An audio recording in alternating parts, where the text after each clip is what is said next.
November 1986. I was at Vandenberg Air Force Base. If I remember correctly, Vandenberg was or is, maybe still, I don't know. It was the second largest base in the continental United States and the only base in the continental United States where anything launched could achieve a polar orbit. I believe that's what we were told. It was a base where they had a pad for the space shuttle, but they stopped using it right after the Challenger exploded, which was shortly before I got there. And we would launch missiles, weather satellites. They'd pull nukes out of the ground and disarm them and launch them to make sure they worked. Um, and the western border of the base was the ocean. Was not a bad place to be. I was a security specialist, which basically meant either working a guard shack or a riding patrol. There were a few walking patrols where you had to walk around areas. Um, but hell, it was California. About 2 hours, I believe, north of Los Angeles, about 45 minutes north of Santa Barbara. I loved going to Santa Barbara. 5 hours south of San Francisco, and right in between Lompoc and Santa Maria.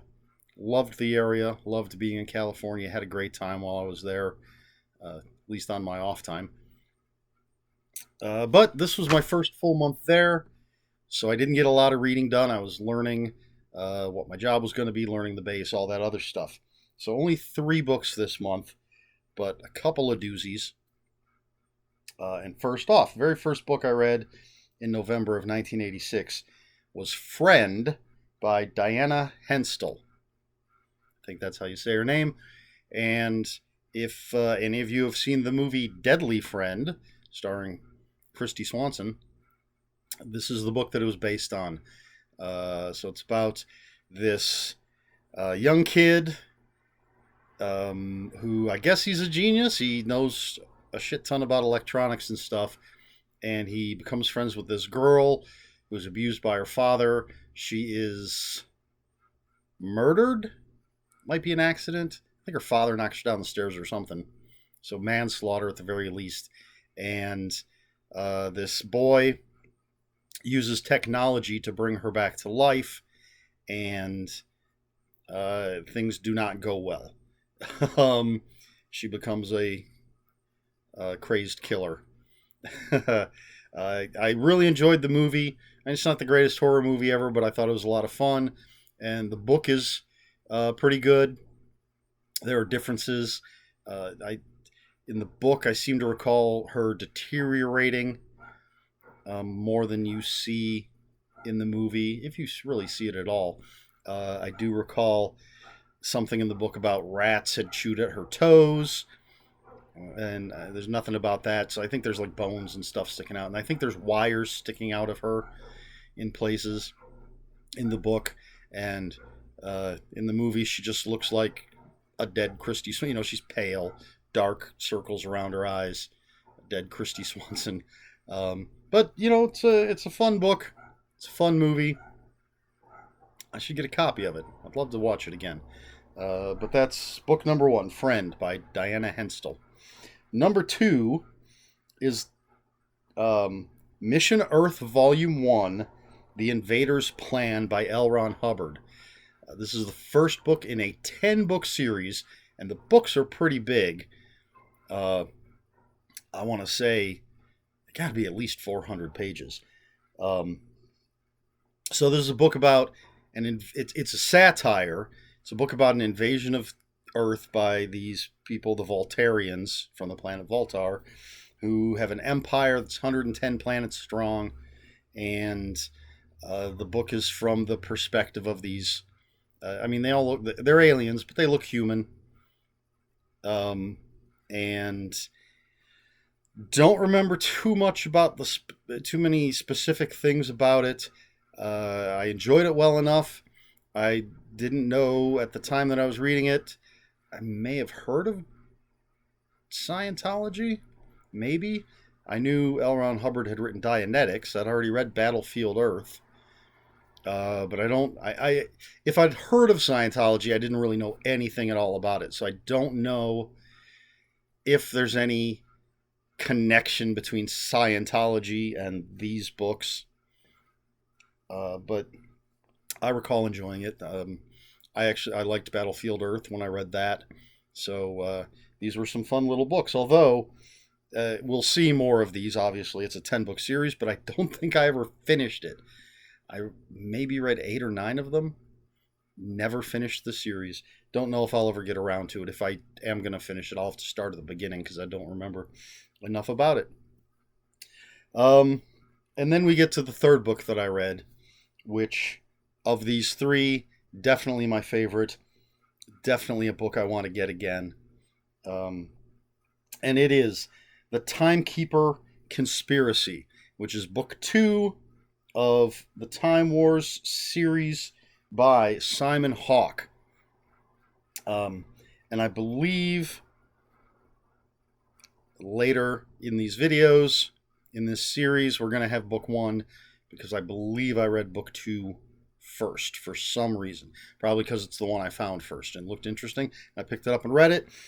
So in this Time Wars series, in the 27th century, they have time travel. And wars are fought by sending soldiers into the past to wars that have already been fought.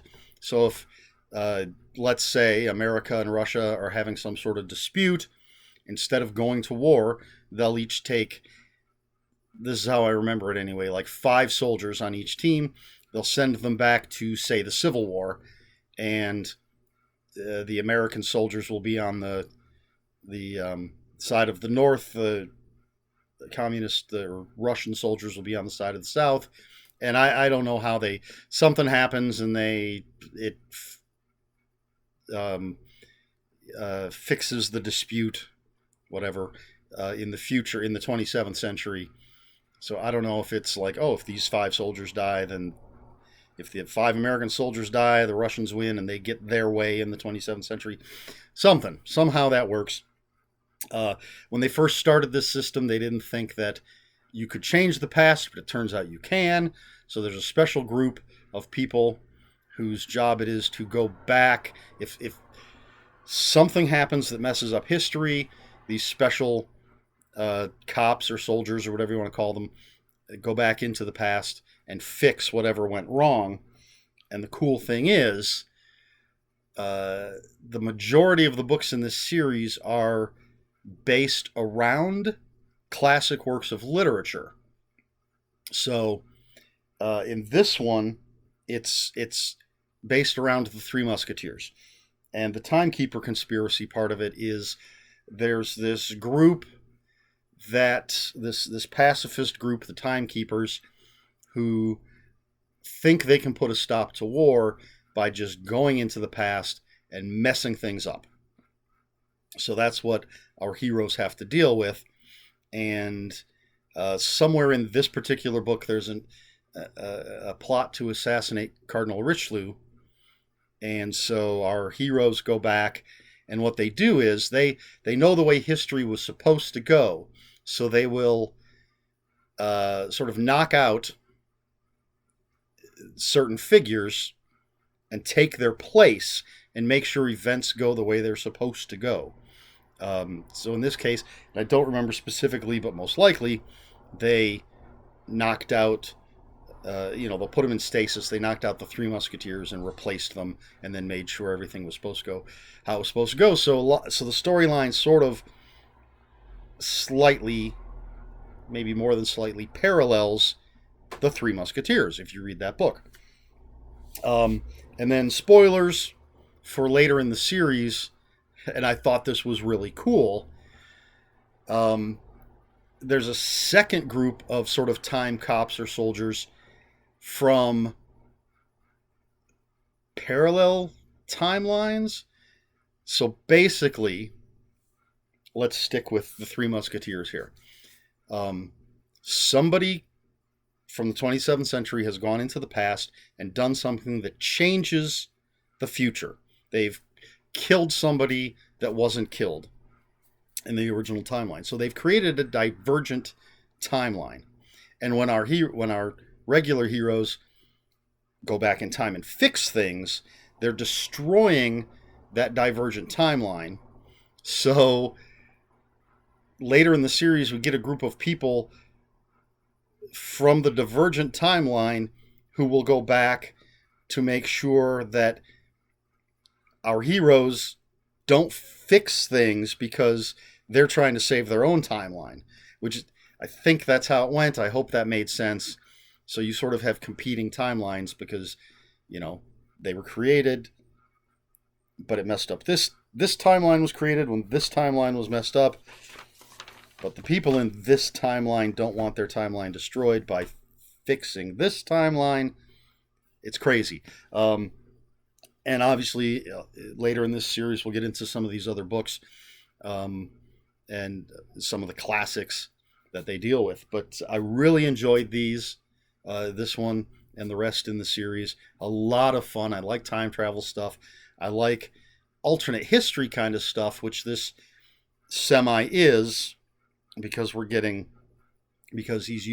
Hawke is using actual, fictional books, but books that we know and love, classics, and he's using those as the foundation for his story. Just really cool. I really like the Time Wars books, and that's the Timekeeper Conspiracy, book 2 of the Time Wars series. So that's it. That's the 3 books that I read in November. That's you go someplace new and you got to get acclimated and you got a new job and stuff. You don't always have time to read as much as one might like. So that is it for November 1986.